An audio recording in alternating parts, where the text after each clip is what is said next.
when I was 12, a friend of mine, my best friend, said there was something funny about your back. I just thought he was kidding. He kicked at it and said, yeah, there's definitely something wrong with your back. So I went home and talked to my dad.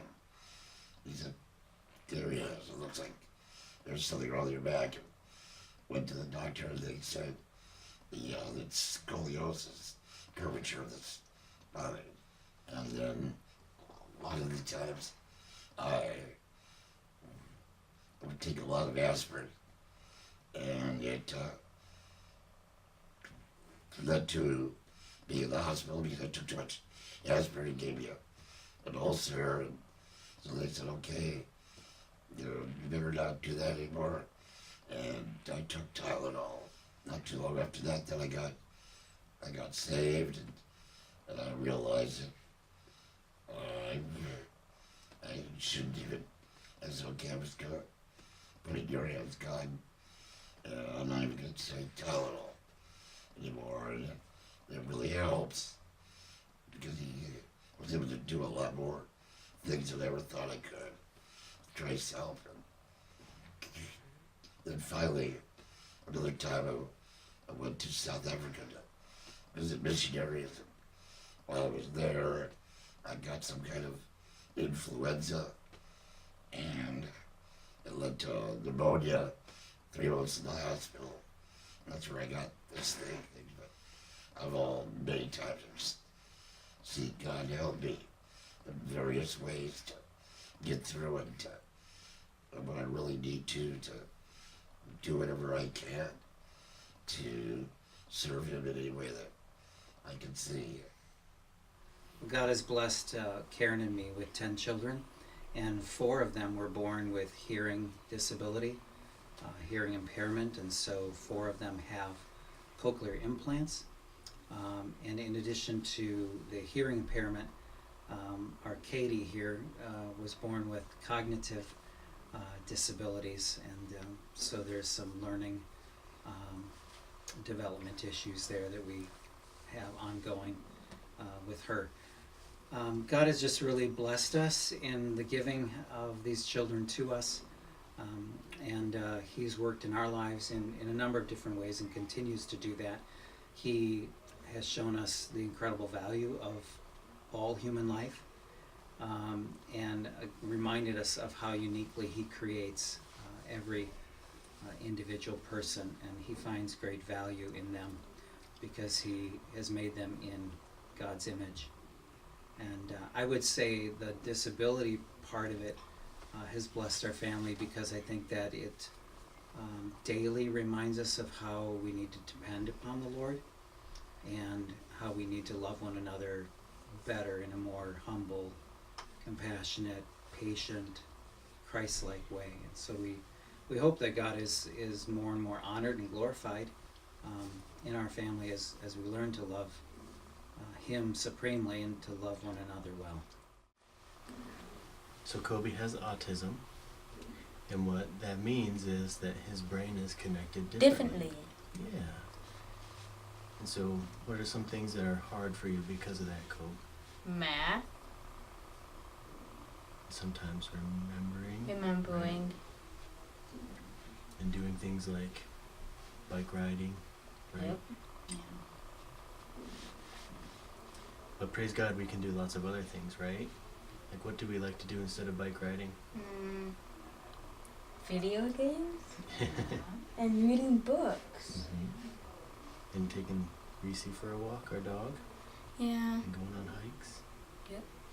What's that? I think one of the main things that the Lord has showed us is His faithfulness through Kobe's disability. It's funny because in my mind I can track it back. I remember sitting when Pastor Armin was teaching, and he was teaching about how you as a Christian will get through the storms of life. And I just remember sitting in that service and that teaching, and Kobe popped into my mind. And at that time we were starting to notice, or had noticed, that you know, things with Kobe were a little bit different. You know, he was a little bit differently wired, and we were starting to seek out, you know, some answers for, you know, what was going on with him. It's really amazing to look back and to see how God has ordered our steps, even before we knew Kobe was coming, even before we knew what, you know, life with Kobe was going to bring. He placed us in the exact location that we needed to be in order to find doctors, services, therapists. His school. His school is literally, you know, 5 minutes down the road. And not only did he plan for Kobe and his schooling, but he planned for, you know, our other children and where their school is located. And he just has put everything in our path, really, that we've needed in order to serve our son and to help him grow. We just see God's glory in Kobe coming home the first day and reading a book to us, and you know, learning his facts and calculating and doing just all the amazing things that you hope, you know, for your kids. But when you have a kid who does have a disability, whose mind is wired differently, you don't know when and if those things will come. So when they do, and even if they are, you know, sometimes the simplest things, you just know, you know, it's not through anything that you've done or anything that you can done. It's through the grace of God and just him making those things happen. And I think the other thing that you know, the Lord has revealed to us is just joy through Kobe. We had Kobe at a really hard time in our life, and it was after our second-born son Max had passed away. And the pregnancy with Kobe was scary, and just everything was scary. And you know, when Kobe came home, we just had so much joy, and we were so happy to have him there.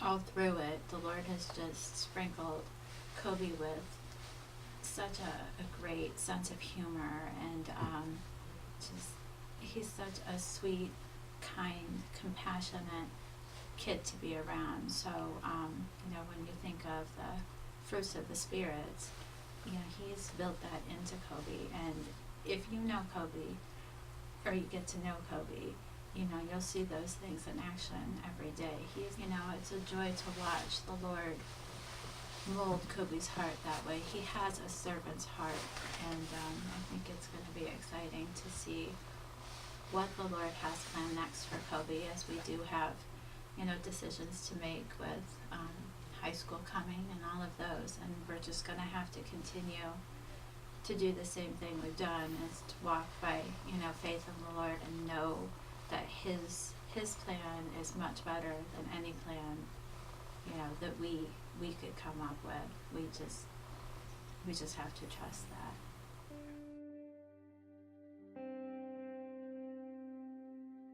For you formed me in word parts. You knit me together in my mother's womb. I praise you because I am fearfully and wonderful made. Wonderful are your works. My soul knows it very well. My frame was not hidden from you when I was being made in secret, intricately woven in the depths of the earth. Your eyes saw my unformed body. All the days ordained for me were written in your book before one of them came to be.